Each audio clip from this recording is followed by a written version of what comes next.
Hi everyone, welcome back to my channel. Today I decided to dive into my little box of scrap laces and just try and get back into using some of my bits and pieces.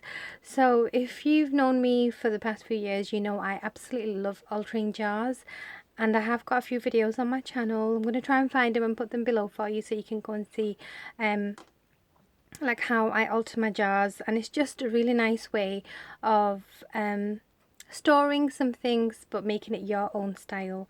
So today I decided to alter this huge jar, and this is, I believe it's a pasta sauce jar, and I'm such a hoarder, I can't throw anything away, and if it did have chips and whatnot I do recycle them, but I thought I'm going to upcycle this one and use it to store probably my washi tapes, because it's a really nice big size and I can put my hand in it.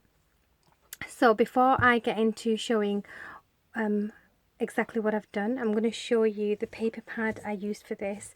So very kindly, Lisa, who is at Lisa's Craft Shop, she's the lady who owns it, she sent me some beautiful paper pads, and this is called Wanderlust by Minty, and she stores quite a few different sizes and designs of this company paper pads. So I decided to use this one because it's so pretty. I have already done a flip through, but I just want to show you the colour palettes. It's really muted, vintage shabby. I love the pinks and the mints, really cute colours and images. And I decided to go in and use this one. Oh my gosh, this is such a gorgeous paper, and you can see how I've used it, and I'll show you in more detail. So this is the paper. So thank you so much, Lisa, for sending me this yummy paper pad. So first thing I decided to do, obviously, start off with a clean jar, and then I got these are 6x6 pads that Lisa sent. So I took one piece and I cut it across in half, and you can see the join here, I've joined them, well you can just about see it just there, and then I've just made a band across the middle.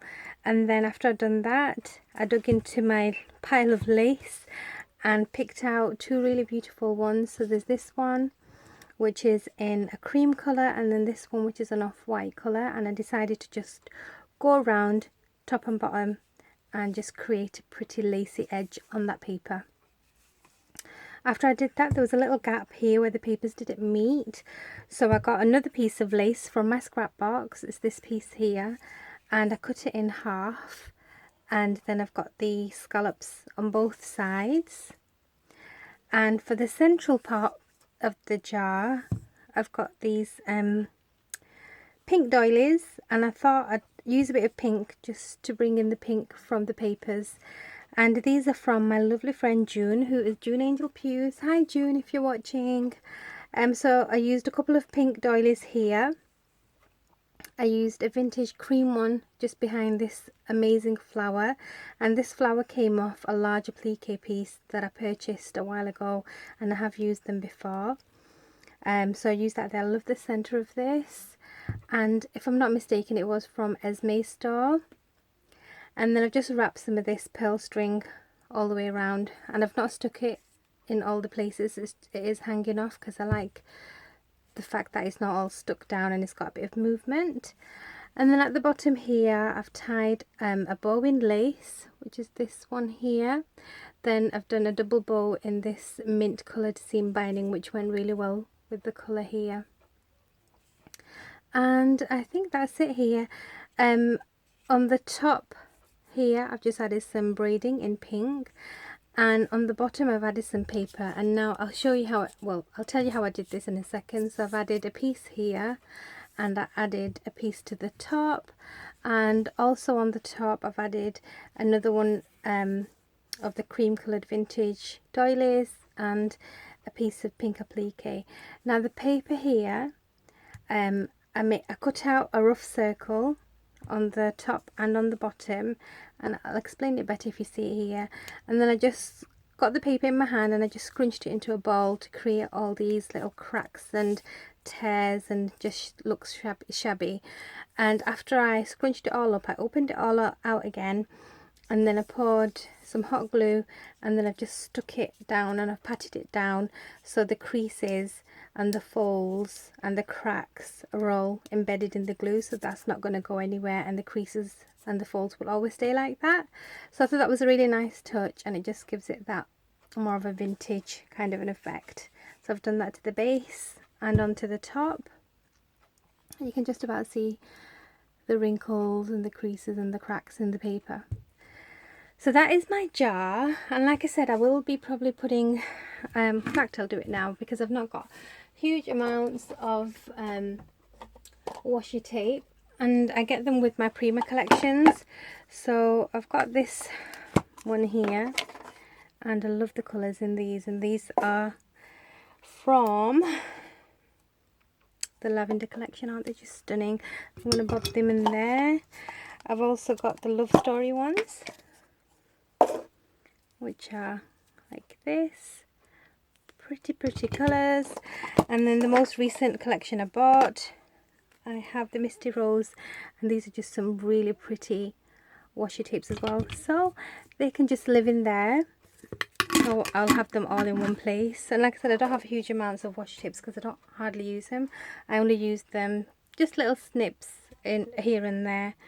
So that is my jar. So if you want a bit of inspiration, I will try and find all the videos on my jars and put it below. This is another one that I did, and this is to hold some money, and I just embellished it with some flowers and again some lace and some more pretty lace on this side, and I think this was a Wild Orchid Craft project if I'm not mistaken, and then lace on the top, and on the right on the top as well there's doily.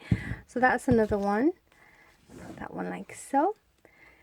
And then recently I did quite a few of these. This one holds, just open it up, this one holds lots of pearls and faceted beads, and this is how that one looks with that yummy flower on top and loads of dangles and pearls on the side. So that's another one. And then I'll try and put them like this so you can kind of see them. And then I have this one, which I did, I think it was a Trésors Deluxe DT, I can't remember, but I used a lot of bling, and oh my gosh, I love this. And this actually does open as well, and it's a stick pin one, so you can see I've put all my stick pins, well, most of my fancy stick pins on here, and when you open it, it holds some sewing bits and pieces, and then you can close it back up. So they are very functional, really pretty to display your bits and pieces, and just quite a lot of fun as well. And it's a really nice way to use up just a really nice way to use up your bits and pieces, like your lace and your flowers and the things that you just, you know, put in a box or in a pile. So it's just lovely to just use them. So I'm trying to get it all in frame, but I'm not going to be able to. But that's it for now. I hope I inspired you to upcycle and alter some jars, and I've got some lace kits coming up, so stay tuned for those, and I'll see you soon. Take care. Bye.